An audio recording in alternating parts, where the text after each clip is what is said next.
The major move on medical debt announced this morning by Governor Cooper and state health officials. It's a new plan to relieve at least $4 billion in medical debt for millions of low and middle income North Carolinians. Tamara Scott on this one for us. She's live in Raleigh. She's got more. Tamara.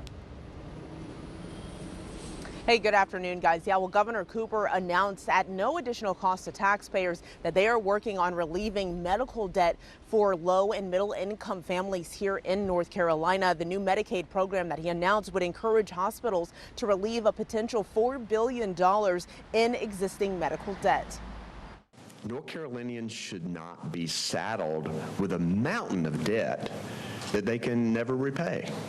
Governor Cooper continues his fight for affordable health care with an initiative to wipe medical debt for nearly 2 million people. So I directed Secretary Kensley and the North Carolina Department of Health and Human Services to leverage federal funding that's available to North Carolina hospitals through Medicaid to incentivize them to wipe away existing medical debt, as well as to help avoid future medical debt for low to middle income families. It's a request submitted to the U.S. Centers for Medicare and Medicaid Services to approve a set of conditions hospitals must meet to be eligible to receive an enhanced amount of Medicaid fund. This is giving them another tool where they can provide access to a sustainable source of funding from the federal government and in turn be able to use that tool to provide the relief to the people that they serve and to get credit for doing it. Hospitals will be required to implement the following policies as a condition of eligibility for enhanced healthcare access and stabilization program payments,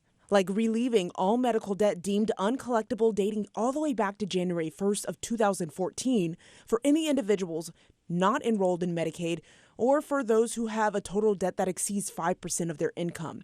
They also are relieving all unpaid medical debt dating back to 2014 for individuals who are enrolled in Medicaid. Also, not reporting a patient's debt covered by these policies to a credit reporting agency. First, we expanded Medicaid, and now we must reduce medical debt to help North Carolinians and our economy thrive.